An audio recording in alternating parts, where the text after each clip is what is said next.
Let us pray. Most gracious and loving Heavenly Father, we thank you for this new day and for this new week. We thank you for being with us throughout last week, O Lord. As we begin a new week today, we pray that you may continue to guide us with your mighty hand. Be with us. Bless all our efforts and endeavors. And we pray that you may accept our praises as we gather together in our different homes, different places to worship you. O Lord, we pray that you may sanctify our heart, our mind, our soul, our body, so that we can offer a meaningful worship unto you. We are one in the Spirit, and we are one in the Lord. Bless us and bless this service. Through Jesus Christ, our Lord, we pray. Amen. Let us all praise God by singing the hymn 34, Immortal, Invisible, God Only Wise. Hymn number 34.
Let us pray. God is spirit, and those who worship him must worship in spirit and truth. Grace to you and peace from God our Father and the Lord Jesus Christ. This is the day which the Lord has made. Let us rejoice and be glad in it. O Lord, open thou our lips, and our mouth shall show forth your praise. Glory be to the Father, and to the Son, and to the Holy Spirit, as it was in the beginning, is now, and ever shall be, world without end. Amen. If we say we have no sin, we deceive ourselves, and the truth is not in us. If we confess our sins, He is faithful and just, and will forgive us our sins and cleanse us from all unrighteousness. I will arise and go to my father, and I will say to him, Father, I have sinned against heaven and before you. I am no longer worthy to be called your son. We have not a high priest who is unable to sympathize with our weaknesses, but one who in every respect has been tempted as we are, yet without sinning. Let us humbly confess our sins to Almighty God. Let us say in unison, Lord, have mercy upon me, a sinner. Lord, have mercy upon me, a sinner. Lord, have mercy upon me, a sinner. May the Almighty and merciful Lord grant unto us pardon and remission of all our sins, time for amendment of life, and the grace and comfort of the Holy Spirit. Amen. Now, let us listen to the first lesson. The Old Testament reading is taken from Joel chapter 2, verses 28 to 32. The Lord will pour out His Spirit, and it shall come to pass afterward that I will pour out my Spirit on all flesh. Your sons and your daughters shall prophesy. Your old men shall dream dreams, and your young men shall see visions. Even on the male and female servants in those days, I will pour out my Spirit, and I will show wonders in heavens and on the earth, blood and fire and columns of smoke. The sun shall be turned to darkness and the moon to blood, before the great and awesome day of the Lord comes. And it shall come to pass that everyone who calls on the name of the Lord shall be saved. For in the Mount Zion and in Jerusalem there shall be those who escape, as the Lord has said, and among the survivors shall be those whom the Lord calls. Thanks be to you, O God. Now let us listen to the second lesson. The second reading is taken from the Epistle to the Galatians, Galatians 5:22 to 26. But the fruit of the Spirit is love, joy, peace, patience, kindness, goodness, faithfulness, gentleness, self-control. Against such things there is no law. And those who belong to Christ Jesus have crucified flesh with its passion and desires. If we live by the Spirit, let us also walk by the Spirit. Let us not become conceited, provoking one another, envying one another. Here ends the second Bible reading. Praise to be God. Now let us have the responsive reading. Today's responsive reading is Psalm 42. As a deer pants for flowing streams, so pants my soul for you, O God.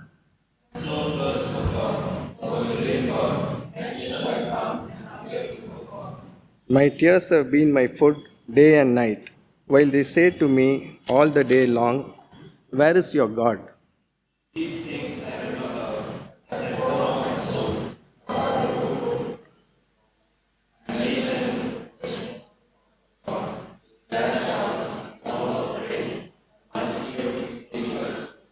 Why are you cast down, O my soul, and why are you in turmoil within me?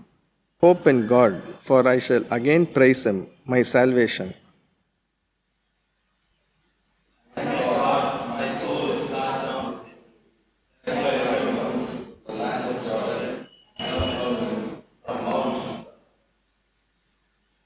Deep calls to deep. At the roar of your waterfalls, all your breakers and your waves have gone over me.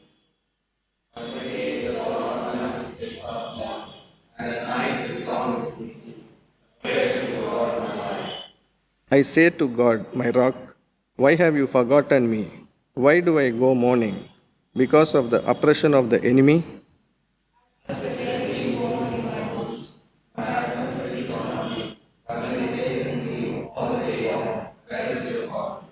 Let us say together, why are you cast down, O my soul, and why are you turmoil within me? Hope in God, for I shall again praise him, my salvation and my God. Glory be to the Father, Son, and the Holy Spirit, as it was in the beginning, is now, and ever shall be, world without end. Amen. Now we shall sing together hymn 292, Come Holy Spirit, Heavenly Down. Hymn number 292.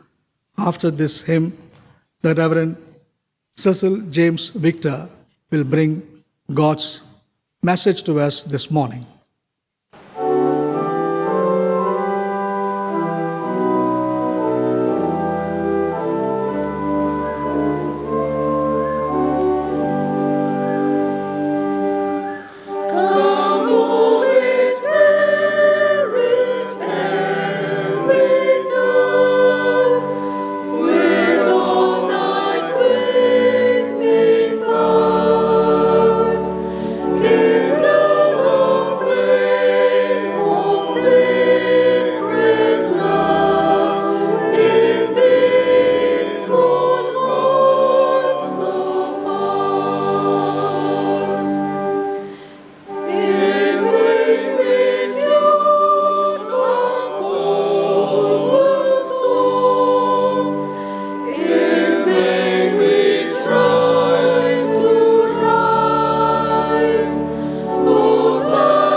Let us pray.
Our most gracious and merciful God, we praise you and thank you for this day in our lives. Thank you for the gift of life and for all the bounteous blessings. Lord, even as we meditate on your word, we commit ourselves into your hands. Speak to us, strengthen us, and use us for your glory. In Jesus' name we pray. Amen. Dearly beloved, greetings in the most blessed name of our Lord and Savior Jesus Christ. Today's theme for our meditation on the sixth Sunday after Easter is promise of the Holy Spirit. The Bible reveals God as a promise-making and promise-keeping God. God's promises have been for the comfort, for the well-being, and for the deliverance of people. God reveals himself as a covenantal God. Bible makes it very clear that God made covenant with his people, and as a result, he always related himself with people, delivered them from sin, from bondage, and healed them from their sickness. The deliverance of Israelites from the Egyptian bondage is a classic example. God remembered his covenant with Abraham and the forefathers, and he made a promise with Moses. And as a result, God delivered them from the bondage of Egypt. When we rely on our strength, we fall short. But when we rely on God's promises, we will overcome. Whenever humans have become vulnerable due to sin, sickness, calamity, disaster, and whatnot, God made promises. For instance, God made promises with Moses, Joshua, David, Esther, Mary, and so on. And he has fulfilled those promises. God promised his presence, healing, victory, deliverance, blessings, even the Messiah and his kingdom as a mark of his unfathomable love towards humankind. In Psalm number 42 we read, "Why are you cast down, O my soul? Why are you in turmoil within me? Hope in God." In our turmoil and in our anxieties, we need to turn toward God because God is our hope. Psalm number 91 is the most read out psalm during this COVID-19. We have beautiful promises recorded in Psalm 91. We have hope and the assurance of God that he would intervene in our lives. He would heal us, he would protect us, and he would deliver us. God's promises are for the hope of humanity. Today, we contemplate on the theme, God's promise of the Holy Spirit. Promise of the Holy Spirit. John's Gospel, chapter 14, verses 15 to 17 read, "If you love me, you will keep my commandments. And I will ask the Father, and he will give you another helper, to be with you forever, even the Spirit of truth. He will dwell with you, and he will be in you." We must remember that the promise of God comes with a condition, whereas his blessings come with a responsibility. When God blesses you, you must bear in mind that there is a responsibility entangled to it. But when God makes a promise, he promises with a condition. He says, "If you love me and if you keep my commandments, I will grant you my spirit." Luke 24:49. Just before Jesus' ascension to heaven, he told his disciples, "Behold, I am sending the promise of my Father upon you. But stay in the city until you are clothed with power from on high." Christ has promised and sent the Spirit, another helper, to lead us on our faith journey. Helper in Greek is parakletos. It has several meanings, such as comforter, teacher, advocate, intercessor, counselor, and so on. To claim the promise, we ought to love God and keep His commandments. As we reflect on the theme, I would like to quickly share that the promise of the Holy Spirit is for all. Promise of the Holy Spirit is for all those who love God and fulfill God's commandments.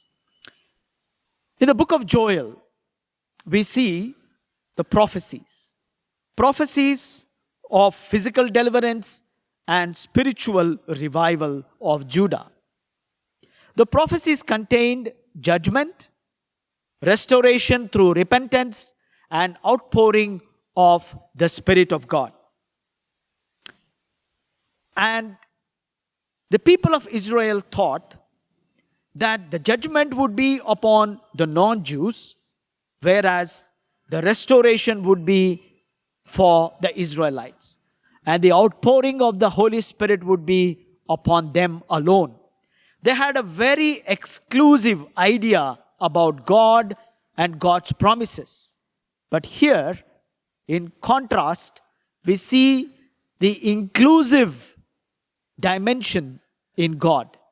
God includes all in His salvific plan. When He said judgment, it was for all. When He said restoration, it was for all. When He said outpouring of the Holy Spirit, it was for all. Your sons and daughters will prophesy. Old men shall dream dreams. Young men shall see visions. Even on the male and female servants, I will pour my Spirit. God is impartial in His salvific plan for humanity. We need to clearly understand that we cannot domesticate God's promises. We cannot limit the Holy Spirit to a denomination, to a community, or to a particular office. The outpouring of the Holy Spirit on Pentecost Day has clearly revealed this to us. The promise of the Holy Spirit is for all. Secondly, the Holy Spirit is sent in order to lead us into truth. John's Gospel chapter 14 verse 26 says, He will teach you all things and bring to your remembrance all that I have said to you. God knows that we all have spiritual amnesia. So He sent the Spirit to remind us of God's love, God's promises, God's purposes for us, His precepts, His commands, His justice, and His mercy, so that we may walk in His ways. John's Gospel chapter 16 verse 8 says, He will convict the world concerning sin, righteousness, and judgment. We sing a beautiful song just before the sermon on every Sunday. Spirit of the living God, fall afresh on me. Break me, melt me, mold me, and fill me. Yes, the Holy Spirit has the power to break our hardened hearts. It has the power to remold us into a useful vessel. He will guide us into all truth. That's what John 14:13 says. In a world of deception and perversion, we need someone to prompt to us what is good and what is evil, what is justice and what is injustice. By helping us grasp the will of God and the meaning of the Word of God in our lives, Holy Spirit leads us in the path of justice, peace, and righteousness. Thirdly, the Spirit of God is given to grant us ability to preach the gospel in this world. Jesus has not only commissioned His disciples, go and preach and heal but he had breathed his breath, his spirit upon them. In book of Acts chapter 2, we have a beautiful incident of the outpouring of the Holy Spirit. People from 14 to 15 nations had gathered together in Jerusalem. All of them heard the mighty works of God being proclaimed in their own language. And as a result, they have come to the saving knowledge of Jesus Christ.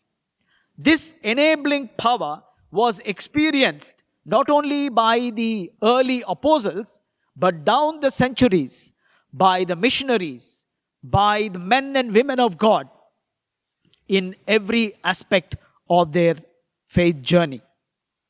Missionaries were able to learn different languages and even translate the Bible into different languages.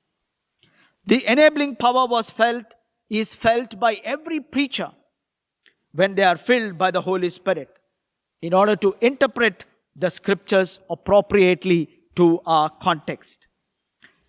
In 2 Timothy chapter 3 verses 16 to 17 we read, all scripture is given by the inspiration of God for reproof, for correction, for instruction in righteousness, that man of God may be perfect or competent and equipped for every good work. When we preach the gospel, it corrects us, it amends our life, and it leads us in the path of Christ. It perfects us. It makes us competent beings in this world, and it equips us for every good work. And for an effective proclamation of the gospel, one needs the power, the enabling power, and the guidance of the Holy Spirit. Lastly, the Holy Spirit is promised and given to us to empower us to bear witness. To bear witness. In book of Acts chapter 1 verse 8 we read, you will receive power when the Holy Spirit has come upon you, and you will be my witnesses in Jerusalem and in all Judea, Samaria, and to the ends of the earth. Bearing witness is not simply talking about Christ, but it is walking in the footsteps of Christ. It is walking by the Spirit, radiating Christ's love and Christ's forgiveness that we experience every day. In Galatians chapter 5 verse 16 onwards we read, if you walk by the Spirit, you will not gratify the desires of the flesh, but possess the fruit of the Spirit. You will not gratify the desires of flesh, but you will be possessed by the fruit of the Spirit. It's not merely speaking in tongues that determines if one has the Holy Spirit, but love, joy, peace, patience, kindness, goodness, faithfulness, gentleness, and self-control also manifest the indwelling Spirit of God. As we contemplate on this theme, we need to realize that the Spirit of God is in our midst. The Spirit of God indwells us to lead us in God's ways, to teach us God's word, so that we may live a life that is worthy of our calling. May God endow us with the gifts of the Spirit, as we read in 1 Corinthians chapter 12 verses 7 to 11, so that all that we do would become a blessing to the people around us, and we bring glory and honor to the name of God. In the name of the Father, and of the Son, and of the Holy Spirit. Amen. Let us profess our faith to the Apostles' Creed. I believe in God the Father Almighty, maker of heaven and earth, and in Jesus Christ, his only Son, our Lord, who was conceived by the Holy Spirit, born of the Virgin Mary, suffered under Pontius Pilate, was crucified, dead, and buried. He descended to the dead. The third day rose again from the dead. He ascended into heaven and sitteth on the right hand of God the Father Almighty. From thence he shall come to judge the quick and the dead. I believe in the Holy Spirit, the Holy Catholic Church, the communion of saints, the forgiveness of sins, the resurrection of the body, and the life everlasting. Amen. Now we shall have the announcements. I greet you all in the name of our Lord and Savior, Jesus Christ. Many happy returns to the members who celebrate the birthdays and wedding anniversaries this week. May the good Lord bless all of them.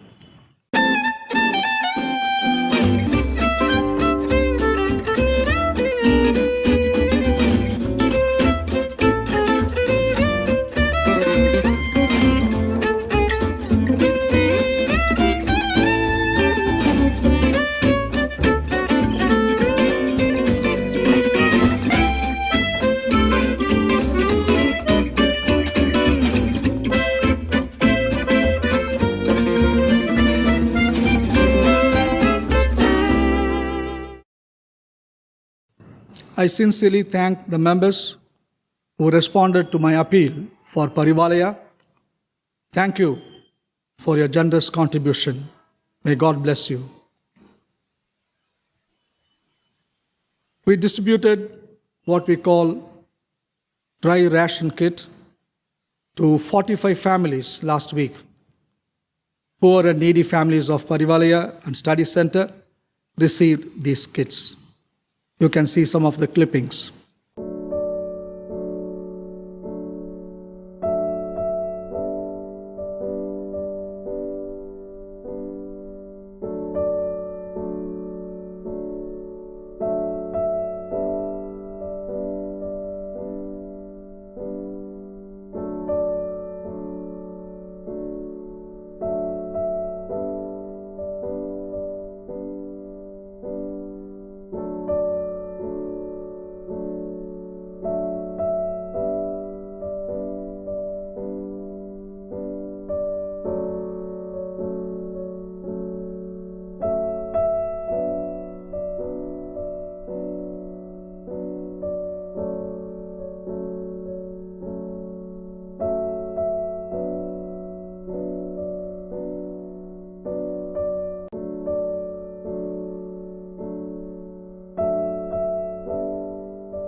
Let us pray as a church every day from 6:30 a.m. to 7 a.m.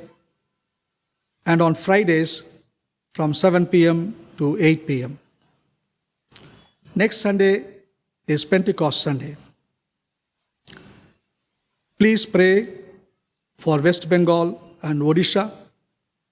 Amphan cyclonic storm battered, hammered, and devastated West Bengal and Odisha. Let us pray. Loving Heavenly Father, we thank you, O Lord, for this beautiful day. We thank you for protecting us from all dangers and perils, very especially from the pandemic. We pray that you may put your healing touch upon the world, upon all people, so that we'll be protected from this deadly pestilence. We pray for doctors and nurses and all health workers who work hard day and night. We pray for those who are infected and pray for those who have lost their near and dear ones. We commit all of them in hands. We commit our country, our leaders, the whole world, and the leaders in your hands. Help them to take right decision so that people will receive all benefits from the government. We also very specially pray for West Bengal and Odisha.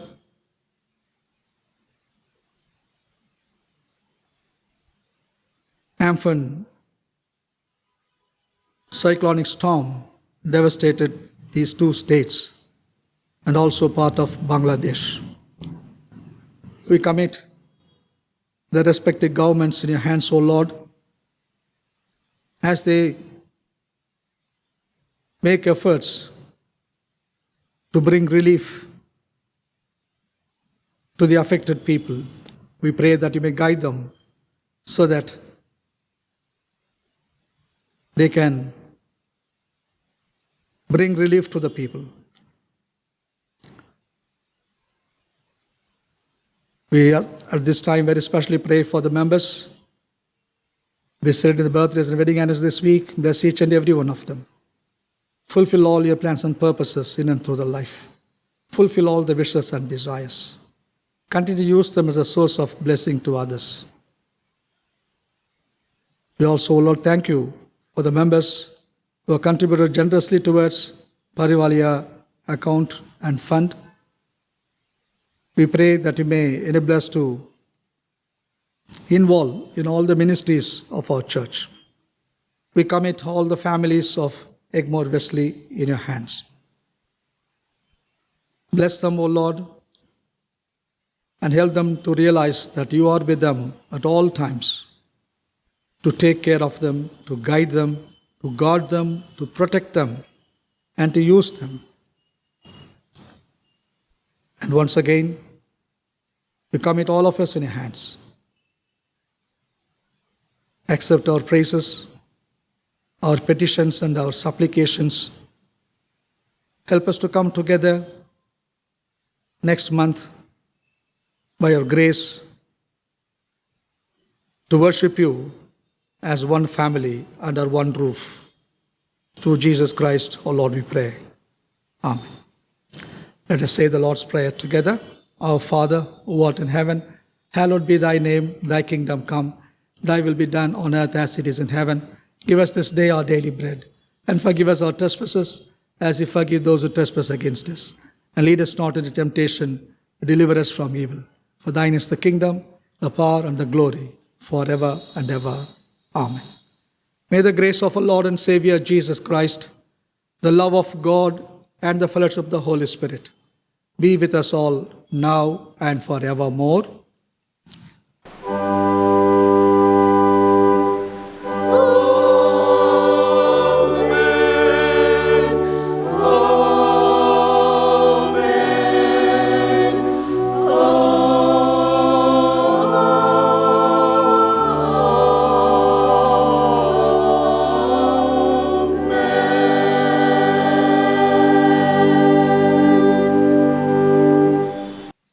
Now let us sing together hymn 516, When We Walk with the Lord. Hymn number 516.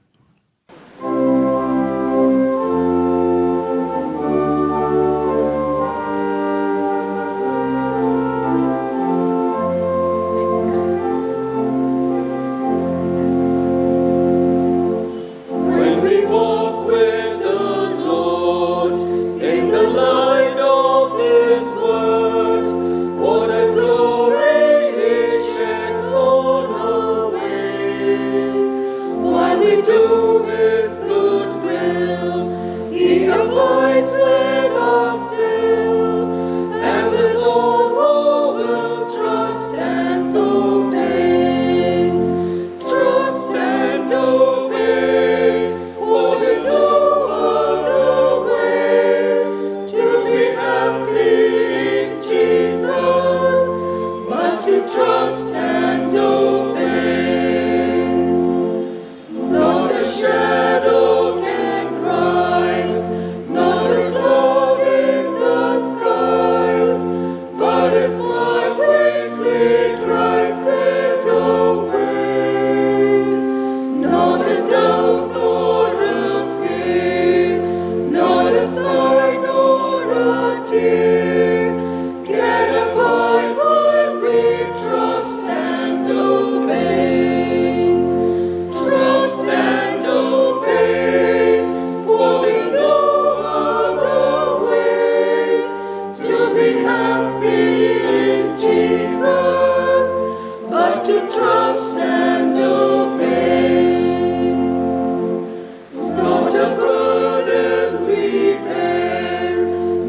sweet. We will sit at his feet, or we walk by his side in the way. What he says we will do, where he sends we will go. Never fear, only trust and obey. Trust and obey, for there's no other way to be happy in Jesus, but to trust and obey.